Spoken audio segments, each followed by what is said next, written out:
ప్రియులారా, యెషయా గ్రంథం 51వ అధ్యాయం 11వ వచనం చదువుకుందాం.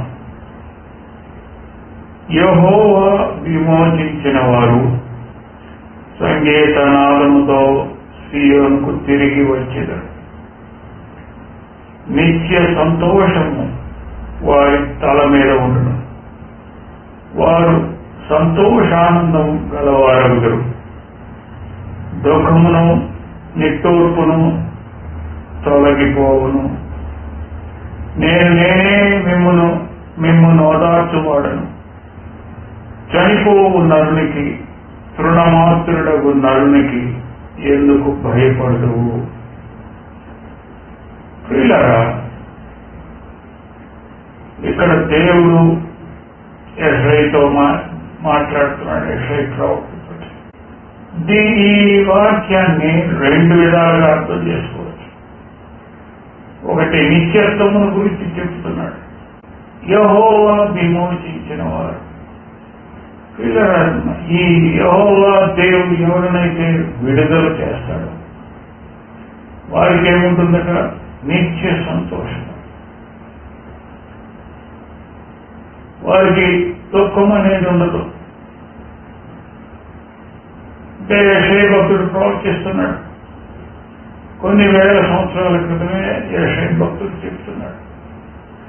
నిత్యత్వముల గురించిన జ్ఞానాన్ని ప్రజలకు తెలియజేస్తున్నాడు. పిల్లరా, మనం ఈ వాక్య భాగాన్ని చదువుకున్నప్పుడు మనం ఏమనుకుంటామంటే ఇది ప్రపంచమంతా ఈ వాక్యం తెలుసు అని అనుకుంటాం, కానీ వారికి తెలియదు. ఈ బైబిల్ మన చేతికి రాకమునుపు యూదా జనాంగము మధ్య ఇవి తోలు చుట్టల్లో చుట్టబడి వాళ్ళ సమాజ మందిరాల్లో ఒక మూలను పెడతారు. కనుక ఆ చిన్న జనాంగానికి మాత్రమే ఈ యెహోవాను గురించిన జ్ఞానం తెలుసు. ఇంకా బయట ప్రపంచానికి తెలియదు. ఈ ప్రపంచం మొత్తంతో పోల్చుకుంటే వీళ్ళ దేశం చాలా చిన్నది. అంటే మన రాష్ట్రంతో పోల్చుకుంటే తిప్పి ఒక 2-3 జిల్లాలంతా కలిపినా కూడా ఉండదు. అయినా ఆ రోజుల్లో వీళ్ళ రాజ్యం చాలా చిన్నది. కనుక ఇంత పెద్ద భూభాగంలో, ఇంత పెద్ద ప్రపంచంలో, ఇంత చిన్న దేశము, దానిలో ఒక జనాంగం, ఎన్నో వేల జనాంగాలు ఉన్నాయి ప్రపంచంలో. కనుక అక్కడ యెషయా ప్రవక్త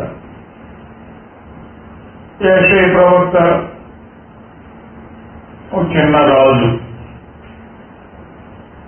ఆ సమయంలో ప్రవచింపబడిన ఈ వాక్కు, యెహోవాను గురించిన వాక్యం, యెహోవాను గురించిన జ్ఞానము మనం విరివిగా ఉంటుందని అనుకుంటాం, కానీ విరివిగా ఉండదు. ఇక్కడ చూడండి ఏం చెప్తున్నాడు. యెహోవా విమోచించిన వాడు. ఎవరైతే ఈ యెహోవాను ఎవరినైతే ఈ యెహోవా విమోచిస్తాడో వారికి ఏమి కలుగుతుందా? నిత్య సంతోషం. దుఃఖము నిట్టూర్పు తొలగిపోతాయి అని యెహోవా చెప్తాడు. ఇలా నేడు క్రైస్తవ ప్రపంచంలో కూడా జ్ఞానము విరివిగా దొరుకుతుంది.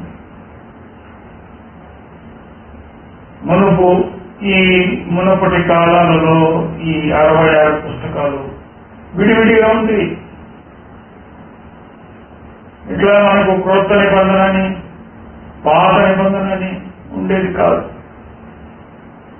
విడివిడిగా పుస్తకాలతో చుట్టలతో చుట్టబడుతాయి. పుట్టుకతో యూదులు కానివాడు వాటిని ముట్టితే రాళ్లతో కొట్టి చంపేవాడు. అంటే వాడు అపవిత్రుడవుతాడు. అందువల్ల ఈ వెలుగు బయటకు రాల. ఈ సంగతులు అంటే మనకు పాత నిబంధనలు చెప్పబడే దానిలో మోషే గురించి, అబ్రహాం గురించి ఎవరు నేరుగా చదవల, వారికి తెలియదు. ఆ కథలో ఆ చరిత్ర ఎవరికి తెలియదు. ఇక్కడ కొంత అక్కడ కొంత అట్లా ఇట్లా చెప్పుకోవడం ద్వారా ఆ కథలు వినేవాళ్ళు. కొన్ని కొన్ని బైబిల్లో చెప్పబడే సంఘటనలు కొన్ని మన భారత సంప్రదాయాలలో చెప్పబడే కొన్ని పౌరాణిక కథలకు కొన్ని పోలికలు కూడా కనపడతాయి. ఇప్పుడు మనం దానిలోకి వెళ్ళటం లేదు. వీరు గొప్ప, వారి గొప్ప అనే విషయాలలో మనం తలదోచవలసిన పని లేదు. ఇక్కడ నేను చెప్పదలుచుకున్నది ఏంటంటే, దేవుని వాక్యము మరుగు చేయబడింది. కనుక పిల్లలు ఇక్కడ చూడండి, నిత్య సంతోషం ఉంటుందండి, దుఃఖము తొలగిపోతుంది. యెహోవా యందు విశ్వాసం ఉంచువారు, ఎవరు యెహోవా చేత విమోచింపబడతారు, ఆయన యందు విశ్వాసం ఉంచువారు. ఆయన గురించిన జ్ఞానము మనకు కనువిప్పును కలుగు చేస్తుంది, కానీ మనకు నిజమైన విమోచన దొరకదు. అందుకనే పౌలు గారు చెప్పాడు, జ్ఞానము ఉప్పొంగ చేయబడదు. మనం ఎవరైనా వాక్యం చెప్పినప్పుడు, ఆ వాక్యంలో ఏదో కొత్త విషయాలు చెప్పినప్పుడు మన మనస్సు పొంగుతుంది. అబ్బా, ఎంత బాగుంది అని అంటాం. కానీ నిజమైన సత్యము వెలుగు వైపుకు మన మనస్సు తిరగబడదు. అంటే దానిని బట్టి మనం అర్థం చేసుకోవాల్సింది ఏంటంటే, ఏ విషయంలో లోకంలో ఏ విషయముల గురించి మాట్లాడినా అది మన హృదయము ఉప్పొంగ చేయబడుతుంది. ఆ కాసేపు మనకు సంతోషంగా ఉంటుంది. అబ్బా, ఏం చెప్పాడనుకుంటాం. నేను కొత్తగా దేవుని సంబంధించిన కూటాలలో మారు మనసు పొంది వెళ్లే రోజుల్లో అప్పుడు జోగారు కూటాలు పెట్టినప్పుడు చాలా మంది సేవకులు వచ్చి వాక్యం చెప్పారు. అప్పుడు ఒక మాట చెప్పారు, ఇద్దరు క్రైస్తవులు, అంటే క్రైస్తవులు అంటే యెహోవా దేవుని యందు యేసు ప్రభు మార్గమునందు విశ్వాసం ఉంచిన వారు అని అర్థం. వారు కలిసినప్పుడు మనం మాట్లాడుకొని అది ఇది మాట్లాడుకొని తిరిగి వెళ్ళేటప్పుడు అక్కడ ఏం రావాలి? ఇద్దరిలో కూడా విశ్వాసము బలపడాలి. ఆ విశ్వాసము బలపడినప్పుడు ఆ ఇద్దరి మధ్య సంభాషణ సరి అయినది అని ఆ విషయం ఎక్కువగా చెప్పేవారు. నాకప్పుడు 18-19 సంవత్సరాల వయసు. ఆ సమయం నేను ఇవి ఎక్కువగా విన్నా. ఇద్దరు మాట్లాడుకుంటే వాళ్ళు ఎవరైనా సరే దేవుని పైన విశ్వాసము కలగాలి.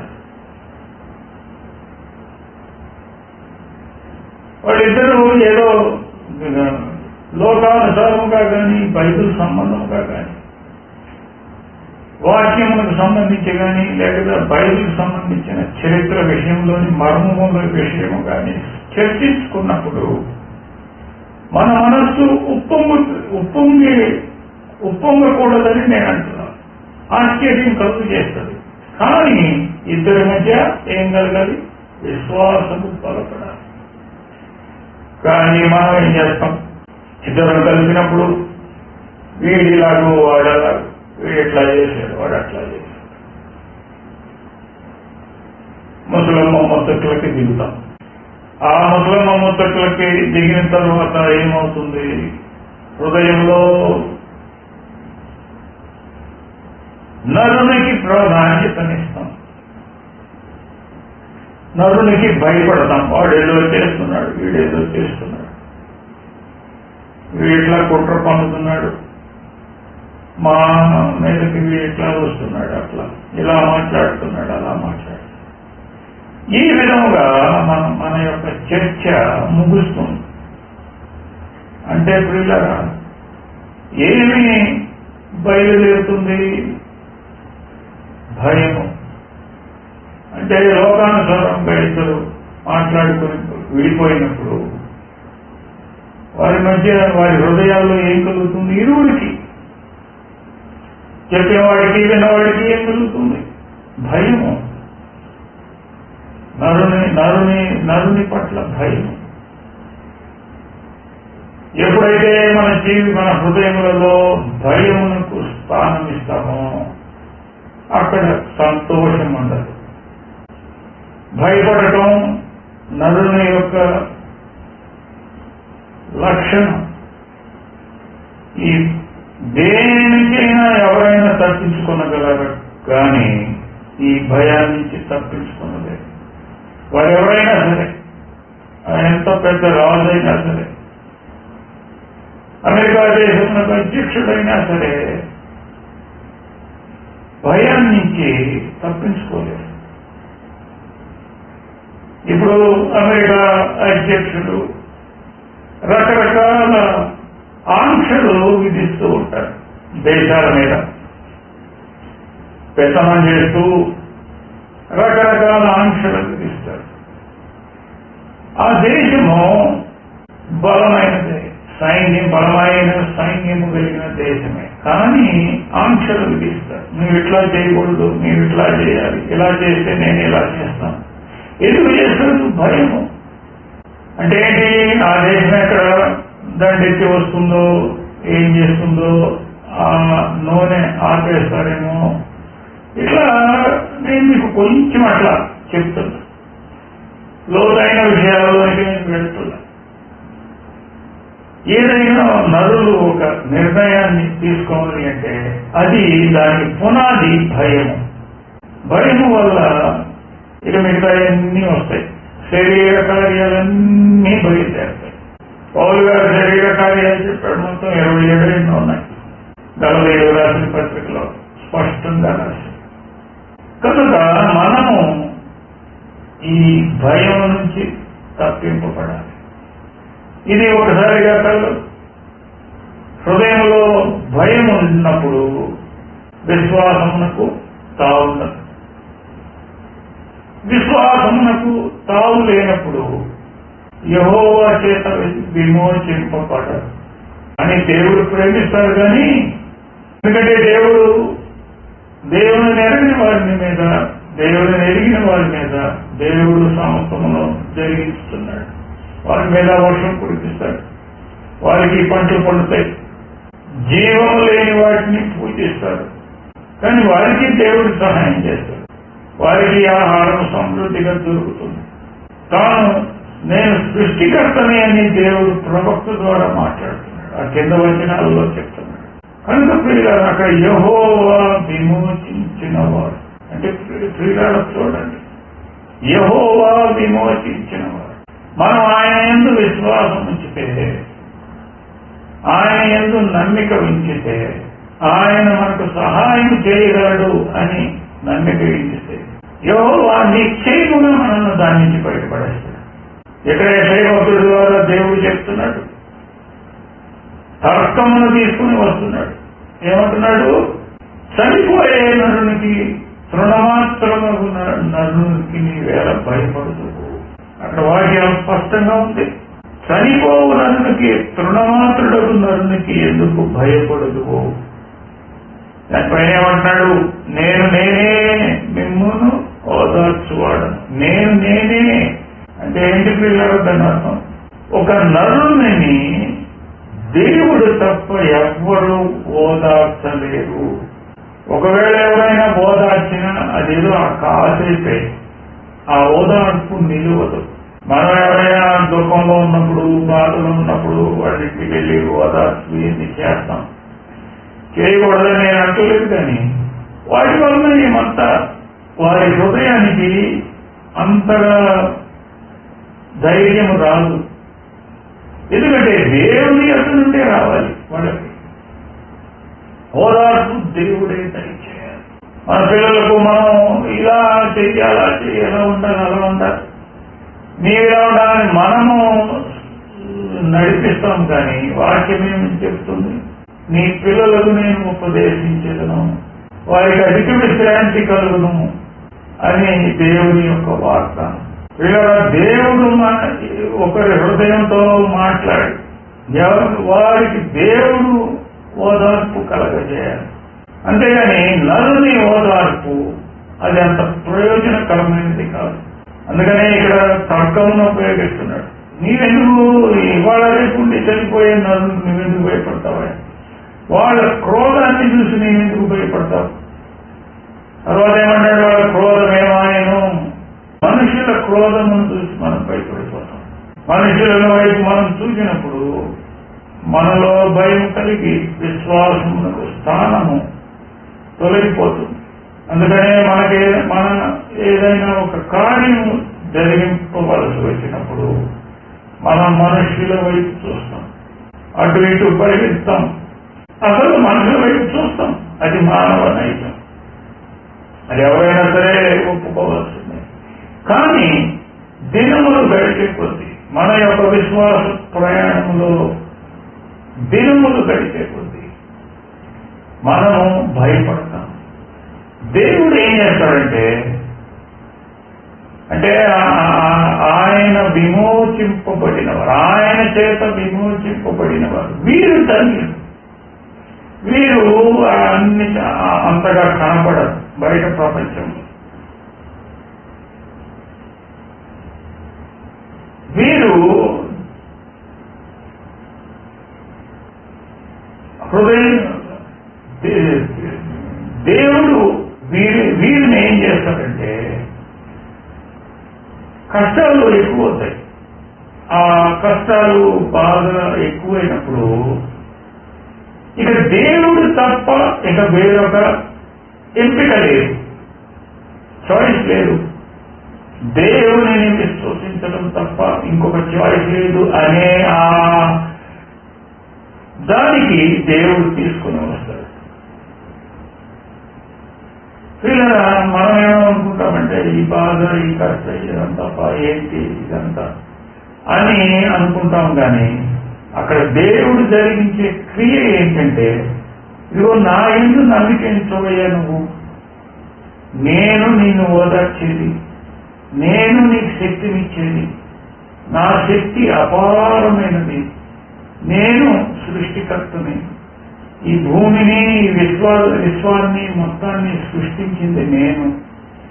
ఇంత పెద్ద విశ్వంలో ఈ భూమి ఎంత, మనకి ఈ భూమి ఒక పాలపుంతలో ఒక చిన్న చుక్క. ఇట్లాంటి పాలపుంతలో ఈ 9 గ్రహాలు, సూర్యుడు అనేది ఒక చిన్న స్పాట్. ఇది ఈ పాలపుంతలు కొన్ని వేలు ఉన్నాయంట. మనం బయటకు వెళ్తే నక్షత్రాలు చూడవచ్చు. మనం మన కంటితో చూస్తాం, శాస్త్రజ్ఞులు టెలిస్కోప్ పెట్టి చూస్తాం. అది ఎంత చాలా చిన్న. దానిలో మనం ఎంత, మన దేశం ఎంత, మన భారం ఎంత, మనం నివసించేది ఎంత. ఈ వరకు నగరాల్లో 300 గజాలలో ఇళ్ళుండేవి. ఆ డిజైన్ అట్లా ఉండేది. డబుల్ బెడ్రూమ్ హౌస్ అయితే 300 గజాలు. ఇవాళ ఏమైంది? అంతా కుదించి 100 గజాలకు వచ్చేసాయి. ఇంకా అపార్ట్మెంట్లో అయితే మహా ఉంటే 4000 చదరపు అడుగులు. అంటే చూడండి పిల్లల, దానిలో మనం ఉండే బెడ్రూమ్ ఎంత? 10x10, లేదా మహా ఎక్కువైతే 15x15. అంటే 15 అడుగులు వెడల్పు, 15 అడుగులు పొడవు. పిల్లల మనం ఎంత, మన శక్తి ఎంత? కనుక దేవుడు ఏమంటున్నాడు, నేను సృష్టికర్తని, నీవు మనుషునికి ఎందుకు భయపడుతున్నావు? మనుషుని యొక్క క్రోధం చూసి నీవు ఎందుకు భయపడుతున్నావు? కనుక ప్రియులారా, మన హృదయంలో భయమును తీసేసుకోవాలి. అదే చూడండి, నిర్గమకాండంలో మోషే ఎదుర్కొన్నాడు. నిర్గమకాండము ఎర్ర సముద్రం ముందు వాళ్ళు నిలబడిన తర్వాత మోషే ఏం చెప్తున్నాడు? 14వ అధ్యాయం 13వ వచనం, వీళ్ళు ఐగుప్తుల నుంచి అనేకమైన అద్భుతాలు దేవుడు చేసిన తర్వాత ఐగుప్తుల నుంచి వచ్చారు. అక్కడికి వచ్చి వీళ్ళు ఎక్కడికి వచ్చారు? ఆ ఎర్ర సముద్రం ముందుకు వచ్చారు. వాళ్ళు ఏమన్నారు? 10వ వచనంలో, ఫరో సమీపిస్తుండగా ఇశ్రాయేలీయులు కన్నులెత్తి ఐగుప్తీయులు తమ వెనుక వచ్చిన చూసి మిక్కిలి భయపడి యెహోవాకు మొరపెట్టారు. అంతట వారు మోషేతో, ఐగుప్తులో సమాధులు లేవని ఈ అరణ్యంలో చంచుటకు మమ్మను రప్పించితివా? మమ్మను ఐగుప్తులో నుండి బయటికి రప్పించి మమ్మను ఇట్లు చేయనేలా, మా జోలికి రావద్దు, ఐగుప్తీయులకు దాసులు మగుదమని ఐగుప్తులో మేము నీతో చెప్పిన మాట ఇదే కదా. అరణ్యమందు తోచుట కంటే ఐగుప్తీయులకు దాసులు మొగటే మేలని చెప్పి, అందుకు మోషే, భయపడకుడి, యెహోవా మీకు నేడు కలుగజేయు రక్షణను మీరు ఊరక నిలిచుండి చూడుడి. మీరు నేడు చూచిన ఐగుప్తీయులను ఇక మీదట మరి ఎన్నడను చూడరు. యెహోవా మీ పక్షమున యుద్ధము చేయును, మీరు ఊరకయే ఉండవలనని ప్రజలతో చెప్పాను. వీళ్ళరా చూడండి, అసలు ఈ మర్మము, ఈ వాక్యము ఇక మనకు ఎక్కడ దొరకదు. మానవ నైజము, మానవుని యొక్క హృదయము, ఆ హృదయంలో ఉన్న భయమునకు పరాకాష్ట ఇది. ఈ సాదృశ్యం, ఈ సంఘటనల సాదృశ్యం మనకు ప్రపంచంలో ఎక్కడ దొరకదు. చూడండి, వాడు ఏమంటున్నారు? మనం ఏమనుకున్నామంటే ఇజ్రాయేలీయులు ఇట్లా భయపడుతున్నారు, భయపడ్డారు అని మనం అనుకుంటాం. కానీ అక్కడ మనం గ్రహించవలసింది ఏంటంటే, అక్కడ మానవ నైజాన్ని దేవుడు, ఆ మానవుని యొక్క బలహీనతని పరిశుద్ధాత్మ తెలియజేస్తున్నాడు. వాళ్ళు ఇజ్రాయేలీలు ఎవరు? మనమే. మనం అందరూ నరులమే కదా, మనమే వాళ్ళము.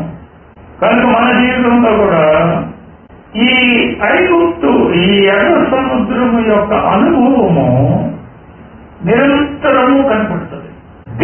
యెహోవా దేవుని యందు విశ్వసించి యేసు ప్రభు చూపిన మార్గమునందు నమ్మికించి ఆ ప్రకారము యథార్థ హృదయముతో నడిచేవారు ఈ ఎర్ర సముద్రం ముందు నిరంతరము నిలబడతారు.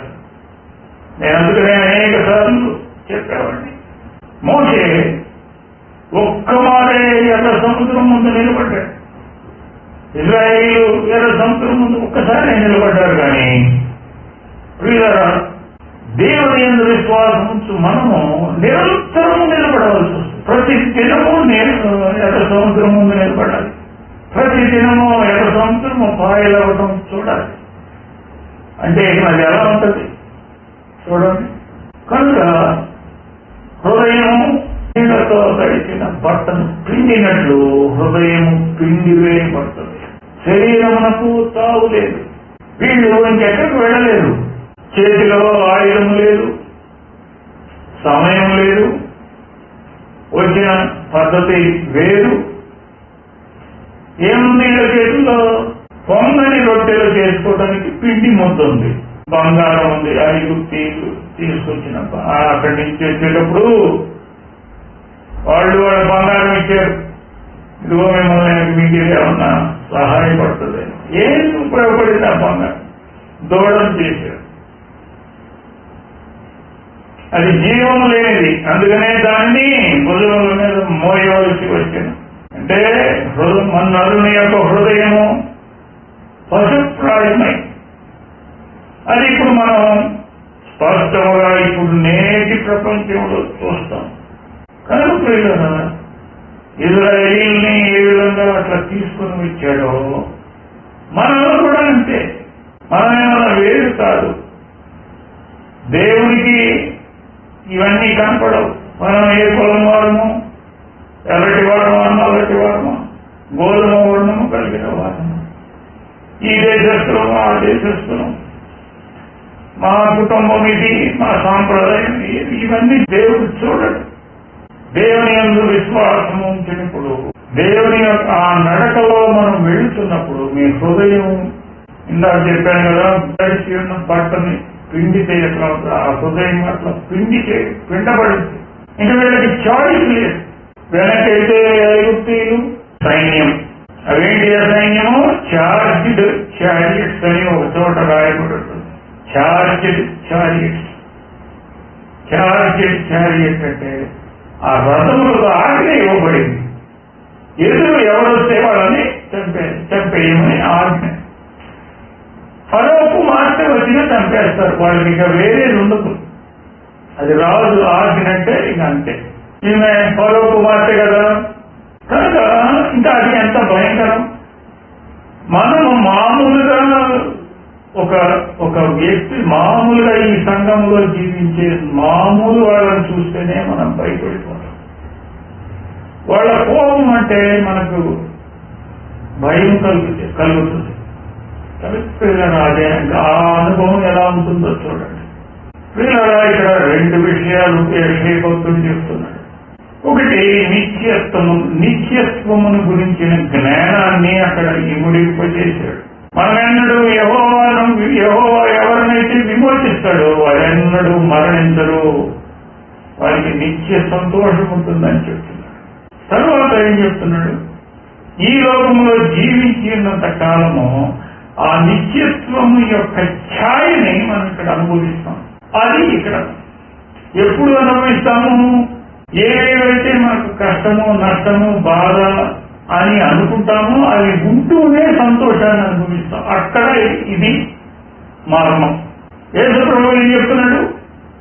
కలిమి విస్తరించుట జీవమునకు మూలము కాదు అని ఒక పక్క చెప్తుంటే, యేసు ప్రభువు చెప్పిన మాట కలిమి విస్తరించుట జీవమునకు మూలము కాదు అని ఒక పక్క యేసు ప్రభువు చెప్తుంటే, ఇంకో పక్క ఏం చెప్తున్నాడు? మీరు ఇద్దరు యజమానులకు దాసులుగా ఉండలేవు, ఏదో ఒకటి. అలాగని ద్రవ్యమును మనం తృణీకరించడం లేదు. ద్రవ్యం మనకు అవసరమే, దానిని మనం వాడుకోవాలి, కానీ దాన్ని తల మీద ఎక్కించుకోకూడదు. కనుక దేవుడు మాట్లాడేది ఏంటంటే, యెషయా భక్తుడు దేవుని ద్వారా తెలియజేసేది ఏంటంటే, నీవు నరునికి ఎందుకు భయపడతావు? ఇదిగో నన్ను నమ్మండి, నన్ను నా యందు విశ్వాసం ఉంచండి, మీకు నిత్య సంతోషం కలుగుతుంది. ఆ ఛాయని, ఆ పరలోకపు ఛాయ, ఆ నీడని మనం ఇక్కడ అనుభవిస్తాం. అదే క్రైస్తవ్యం అంటే. ఇది గ్రహించడానికి నాకు దేవుడు నన్ను అనేక సంవత్సరాల తరబీదునిచ్చి నా హృదయము అట్లా పిండబడింది. అంటే ఇది నాకు కూడా ఇజ్రాయేలు అదే నాకు ఒక చాయిస్ లేదు. ఇటు ఇజ్రాయేల్ ఇటు పక్కకైతేనేమో అరణ్యము, ముందుకెళ్ళాలంటేనేమో సముద్రం, వెనకెళ్ళాలంటే సైన్యం. కానీ యెహోవా దేవుడు ఏ విధముగా రక్షించాడు. ఏమన్నాడు దేవుడు అంటే? దేవుని యొక్క మాట ఏంటి? మీరు ఇక ఎన్నడూ ఐగుప్తీయులను చూడరు, మీరు ఆయనకి రక్షణను ఓరటనే నిలుచుండి చూడండి. మనము మన మనస్సుని, మనుషులు ఇక్కడి నుంచి హిమాలయాలకు నడిచేయడమన్నా వెళ్తారు, కానీ ఊరక ఉండమంటే ఉండలేదు. ఉండము. మౌనంగా ఊరక ఉండి దేవుని యందు విశ్వాసం ఉంచుంటే ఉండలేదు. అది చాలా కష్టం. కానీ శారీరకంగా నడిచి ఎలా ఉంటే ఇక్కడి నుంచి హిమాలయాల దాకా నడిచి వెళ్తాం, ఢిల్లీ దాకా వెళ్తాం నడిచి. కానీ నీవు ఊరకుండు, దేవుడు చేస్తాడు మనం లేదు. మనకేదైనా బాధ కలిగినప్పుడు మనం ఇటు వరకు పరిగెత్తుతాం. స్టాండ్ స్టిల్ అని ఉంటుంది ఇంగ్లీష్. స్టాండ్ స్టిల్ అంటే మన మనస్సుని నిలపమని అర్థం. నిలకడగా స్థిరంగా ఒక పాయింట్ దగ్గర మన మనస్సుని నిలపాలి. అంటే శరీరమునికి అధికారి ఎవరు? మనస్సు. ఆ మనస్సుని మనం దేవుడు మనకు సహాయం చేస్తాడు అని నమ్మినప్పుడు, నిలకడగా ఉన్నప్పుడు దేవుడు మనం రక్షణ చూస్తాం. అలా కాకుండా అటు ఇటు పరిగెత్తామంటే చేస్తాడు దేవుడు, కానీ ఏంటంటే మనము మన యొక్క విశ్వాసము బలపడదు. ఈలోపు సమయం వ్యర్థమవుతుంది. కనుక ప్రియులారా, మన హృదయంలో నుంచి భయమును తీసివేసుకుందాం. దేనిలో దానిని చేత నింపాలి హృదయాన్ని. నేను అనేక మార్లు చెప్పాను, హృదయము అంటే ఆలోచనలకు కేంద్ర బిందువు. హృదయం అంటే ఈ మాంసపు గుండె కాదు, ఈ హృదయము వేరు. ఈ బైబిల్లో చెప్పబడే హృదయమునకు అర్థము హార్ట్ అంటారు. అది ఆక్స్ఫర్డ్ డిక్షనరీలో మనం చూస్తే, ఇంగ్లీష్ టు ఇంగ్లీష్ డిక్షనరీ మీరు చూడండి, సెంటర్ ఆఫ్ ద థాట్ అంటాడు. అంటే మన ఆలోచనలకు కేంద్రం. ఎక్కడ నుంచైతే మన ఆలోచన ఉద్భవిస్తుందో అది హృదయం. ఆ ఆలోచనలకు కేంద్ర బిందువైన ఆ మనసు యొక్క స్థానంలో ఏదో ఒకటి ఉండాలి. ఏముండాలి? భయం అన్నా ఉండాలి, విశ్వాసం అన్నా ఉండాలి. అంతే. వీళ్ళగా మన హృదయంలో ఏదైనా మనము ఒక సమస్యను ఎదుర్కొన్నప్పుడు ఇవేవి పనిచేయవు. మనకు కలిగినవేవి పనిచేయవు. మన ధనము, స్నేహితులు, మంది మార్గము, అధికారులు, వీళ్ళెవరు ఏమి పనిచేయవు. దేవుని పైన విశ్వాసమునకు స్థానం ఇవ్వాలి. యేసు ప్రభు, యేసు అంటున్నాం. యేసు అంటే అర్థం ఏంటంటే ఆయన మార్గము, ఆయన మార్గం. నజరేయుడైన యేసు నామమున అని మనం ప్రార్థన చేస్తాం. నజరేయుడైన యేసు నామం అంటే ఏంటి? అక్కడ అర్థం ఏంటి? ఆయన మార్గమునందు నేను ప్రయాణం చేస్తున్నాను అని అర్థం. అక్కడ ఆయన మార్గం అంటే ఏంటి? యేసు ప్రభు యొక్క మార్గం ఏంటి? దేవుని యందు విశ్వాసం. దేవుని యందు విశ్వాసం ఉంటమే యేసు ప్రభు యొక్క మార్గం. మనము యేసు ప్రభువునందు విశ్వాసం కాదు అంటే అక్కడ ఏంటి? యేసు ప్రభు నడిచిన మార్గమునందు విశ్వాసం ఉంటున్నాం. అది అక్కడ తెలుసుకోవాలి. యేసు ప్రభువు తన 33 సంవత్సరాల జీవితంలో ఏ విధముగా నడిచాడో మనము అదే విధముగా నడుస్తాం. అందుకని ఆయన ఏమన్నాడు? మనల్ని సహోదరులు, నా సహోదరులు. మనము ఆయనకి సహోదరులు. ఎందుకు? ఆయన దేవుని కుమారుడు. నీవు దేవుని మీద విశ్వాసం ఉంచినప్పుడు నీవేమవుతున్నావు? దేవునికి కుమార్తెవు, కుమారుడు అవుతున్నావు. మనకు తెలియకుండానే మనది అబ్రహాము వంశం అవుతుంది. విశ్వాసపు వంశం. అబ్రహాము వంశావళిలోకి నీవు నేను వస్తున్నాం. కనుక మనం దేని గురించి భయపడవలసిన పని లేదు. ఈ పరిశుద్ధ గ్రంథము చేతిలో ఉన్నంత కాలము మనము దేనికి భయపడవలసిన పని లేదు. ఎందుకంటే సృష్టికర్త అయిన దేవుడు తన వాక్కుతో సమస్తము చేయగలిగిన సమస్తమును చేయగలిగిన సమర్థత కలిగిన సర్వశక్తి కలవాడు. కనుక మన హృదయంలో నుంచి మనం భయమును తీసివేసుకోవాలి.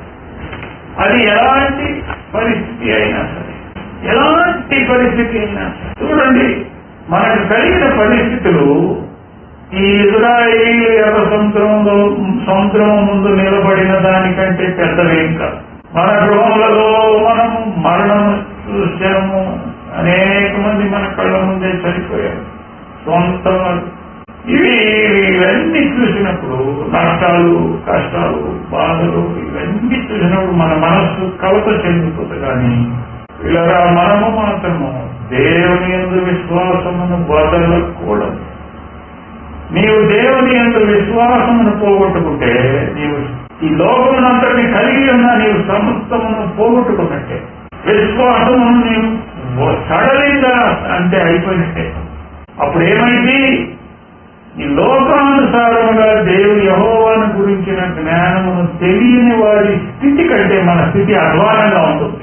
అందుకనే నేను ఈ బైబిల్ని సంధించినప్పుడు, నాకు ఈ బైబిల్ పరిచయం చేయబడినప్పుడు నేను అన్నిటికంటే భయపడే మాట నాకు ఎప్పుడు వినపడేది. ఆ మాట అంటే నాకు ఒక రకమైన జుగుప్స. దాని బారిన పడకూడదు అని ఎప్పుడు అనుకున్నా. ఏంటన్నమాట? నామినల్ క్రిస్టియానిటీ అనే మాట నేను చిన్నప్పుడు వినేవాడు. చిన్నప్పటి నుంచి నామినల్ క్రిస్టియానిటీ అంటే నామకార్థ క్రైస్తవ్యం. వీళ్ళరా ఆ నామకార్థ క్రైస్తవ్యం అని క్రైస్తవులు అని చెప్పబడే కన్నా అసలు దీని వైపు రాకుండా ఉంటేనే మంచిది. ఎందుకంటే దానిలో వాడు కొట్టుకుపోయి దాంట్లో వాడి సంతోషంగా ఉంటాడు. కానీ ఇటువైపు వచ్చామా, ఈ యెహోవాను గురించిన జ్ఞానం తెలుసుకున్నామా, మనము సత్యము నుండి సత్యము వైపుకు వెళ్ళాలి, విశ్వాసము నుండి విశ్వాసమునకు వెళ్లాల్సిందే తప్ప మనకు వేరొక చాయిస్ లేదు, వేరొక ఎంపిక లేదు, మరొక యేసు ప్రభువు లేడు, మరొక దేవుడు లేడు. ఈయనే సృష్టికర్త, ఈయనే సర్వస్వం. నీవు గ్రహించినా గ్రహించకపోయినా, గ్రహించి మరణించినా గ్రహింపక మరణించినా ఆయన సృష్టికర్త. దేవుని యొక్క ఆత్మ నరులలో పెట్టబడింది. ఒక మృగమునకు నరునికి తేడాదే. మనలో దేవుడు దయచేసిన ఆత్మ మనం చనిపోయిన తర్వాత మన యొక్క ఆత్మ దేవుని యొక్క చేర్చబడి, నీవు దేవుని యందు విశ్వాసం ఉంచినప్పుడు, ఈ దేవుని నీ స్వరక్షకునిగా నమ్మినప్పుడు, ఈ మార్గమును సంధించినప్పుడు నీవు నిత్య సంతోషాన్ని అనుభవిస్తావు. నీకు మరణం ఉండదు. అది భవిష్యత్తు. కానీ ప్రస్తుతం ఆ నిత్యత్వపు యొక్క ఛాయ, ఆ నీడని మనం అనుభవిస్తాం. దాన్ని మనం తోలుబొమ్మలాటలో చూస్తాం.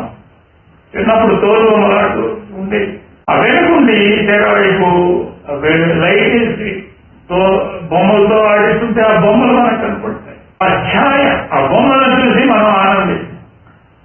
పిల్లలు అలాగే ఆ నీడని అంటే ఆ ఆనందపు వెలుగుని ఇక్కడ మనం కొంచెం అనుభవిస్తాం. కానీ తుఫాను ఉంటుంది, దరిమిలు ఉంటుంది, నిశ్చల జలముల మధ్య మనం ఉండము. మన చుట్టూ ఉన్న జలములు నిశ్చలంగా ఉండవు. అంటే దాని అర్థం ఏంటి? సాదృశ్యపూర్వకంగా కష్టం ఉంటుంది, బాధ ఉంటుంది. కానీ హృదయంలో దేవుని యందు విశ్వాసం ఉంచడం వల్ల మనకు ధైర్యముగా ఉంటాం. అదే ఊరక నిలిచి ఇండి చూడటం అంటే మన మనస్సుని స్థిరముగా ఒక బిందువు దగ్గర మనము నిలిపినప్పుడు, అంటే ఏం బిందువు అది? దేవుని యందు విశ్వాసం. అప్పుడు ఇశ్రాయేలును దేవుడు ఏ విధముగా ఎర్ర సముద్రము పాయలై పొడి నేలను నడిచారో, అప్పుడు మిరియం పాడింది పాట, మోషే అక్క మిరియం పాడింది ఆ పాట, గీతం అది. ఆ విధముగానే మనం కూడా పాట పాడతాం యెహోవా. పిల్లల తద్వారా దేవునికి దేవుడు ఉన్నాడన్న సంగతిని ప్రజలు గ్రహిస్తారు. పిల్లల మీ ద్వారా మా ద్వారా దేవుడు మీరు యెహోవా వలన ఆశీర్వదించబడిన జనులు అని తెలుసు. అంతకంటే ఇంకేం కావాలి? మీ ద్వారా యెహోవా చేత ఆశీర్వదించబడిన జనులు అని ఇతరులు తెలుసుకుంటే అదే సంతోషం. అంతకంటే వ్యవసాయం గారు ఎప్పుడు ఈ మాట యెహోవా చేత ఆశీర్వదించబడిన జనులు, యెహోవా చేత ఆశీర్వదించబడిన జనులు అని ఎప్పుడు ఆ మాట ఎప్పుడు అనేవాడు. కనుక ప్రియులారా, మనము దేవుని యందు విశ్వాసం ఉంచడం, మనం నరునికి భయపడకూడదు. వాళ్ళ కోపాన్ని మనం భయపడాల్సిన పని లేదు. దేవుడు మనకు జయాన్ని దయచేస్తాడు. ఆ జయం ఎలా ఉంటుందంటే ఇక చెప్పే పని లేదు. మనకు దేవుడు దయచేసే జయము అది మామూలుగా ఉంటుంది. నీవు సంతోషిస్తావు, నీవు హృదయంలో స్తుతిస్తావు. కనుక ఇలా ఎంత సమయం అయిపోయింది. మనకెంత కీర్తనకారుడు ఏం చెప్తున్నాడు? అధిక బలం ఉంటే 80 సంవత్సరాలు, నరుని కావాలంటే 70 సంవత్సరాలు ఆల్రెడీ అయిపోయింది. ఇంకా ఎంతకాలం నరునికి భయపడతాం. కనుక ఆ వ్యర్థమైన వాటిన్నిటిని తీసేయాలి. విగ్రహాలకు సంబంధించిన వాటిని అదే ఇంకా ఎంతకాలం? ఈ బైబిలు, ఈ యెహోవా దేవుడు హృదయంలో ధైర్యం ఉన్న వారికే ఇది, అంతేగాని పిరికి వారికి కాదు. హృదయంలో పిరికితనం ఉన్నవాళ్ళు, మనుషులకు మనిషి సిగ్గుకు వేచేవారు ఈ విశ్వాసం జీవితమును జీవించలేరు. మనుషులను సంతోష పెట్టాలనే ప్రయత్నం అయిపోయి ఇంకా చాలు. అదే పేతురు చెప్తాడు కదా తన పత్రికలు, వాళ్ళు ఇక్కడికి రండి అక్కడికి రండి, విందుల్లో వినోదాల్లో పాల్గొనండి అని అంటుంటే మనం వాళ్ళతో వెళ్ళనందువల్ల మన మీద వాళ్ళు ఆయాసపడతారు. ఇంకా ఎంతకాలం ఆగతించిన కనుక ప్రియుల హృదయంలో నిబ్బరమును కలిగి ఉండడం, హృదయంలో ధైర్యం కలిగి ఉందాం. దావీదు మహారాజు చెప్తున్నాడు, మనలను మనము ప్రోత్సహించుకున్నారు. ఇది ఒక గొప్ప మాట. దావీదు మహారాజు ఏం చెప్తున్నాడు, ఇలా విశ్వాసం అంటే ఏదో దేవుడు కలగజేసుకునేది. దేవుని యందు విశ్వాసం ఉంచడానికి మనలను మనమే ప్రోత్సహించుకోవాలి. కనుకనే దావీదు మహారాజు ఏమి సంపాదించారు? ఇవన్నీ ఇవాటికి నేటి కొన్ని వేల సంవత్సరాలు ఇవాటికి కూడా ఆయన దేవుని యందు విశ్వాసం ఉంచిన జీవితాన్ని ఇవాటికి చదువుకుంటున్నాం. రాజ్యాలు పోయినాయి, కట్టడాలు పోయినాయి, అన్నీ పోయినాయి. కానీ ఆయన ఆ చరిత్రని అది ఇవాళకి కూడా భద్రపరచబడింది. ఇక మిగతా చరిత్రలన్నీ పోయినాయి, కాలకర్మలు కలిసిపోయినాయి. కానీ ఇది కలవల. అదే దేవుని యొక్క శక్తి. ప్రార్థన చేసుకుందాం. ఓ ప్రియమైన తండ్రి, మీ జ్ఞానము మా హృదయము లోతులలోనికి చొచ్చుకొని వెళ్ళి భయమును తీసివేయినంతగా అది చొచ్చుకొని వెళ్ళుటకు సహాయం దయచేయి.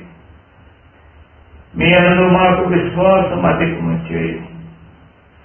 అయ్యా, మా చుట్టూనున్న వారు సంపద నుండి సంపదకు వెళ్ళుతుండగా మేము విశ్వాసము నుండి విశ్వాసమునకు వెళ్ళుటకు సహాయం దయచేయి. తండ్రి, సమస్త ఘనత మహిమ మీకే చెల్లు. మీరు సృష్టికర్త. కనుక ప్రియమైన నాయన, ఈ వాక్యమును విన్న వారికి నీ సర్వ సత్యములోనికి నడిపించమని వేడుకుంటున్నాను. సంపూర్ణమైన రక్షణ దయచేయమని వేడుకుంటున్నాను. తండ్రి, మీ అందు విశ్వాసము ద్వారా, మీ వాగ్దానములను విశ్వసించడం ద్వారా తమ తమ కార్యములలో ఏవేవి అడ్డంకులని అనుకుంటున్నారో వాటిలో జయమును దయచేయదు కాక. ఆమేన్. మన తండ్రి అయిన దేవుని యొక్క ప్రేమయు, కుమారుడైన క్రీస్తు ప్రభు యొక్క కృపయు, పరిశుద్ధాత్ముని యొక్క నిత్య సహవాసమును ఇప్పుడునో ఎల్లప్పుడునో మనకు తోడై ఉండి మనలను నడిపించును కాక. ఆమేన్.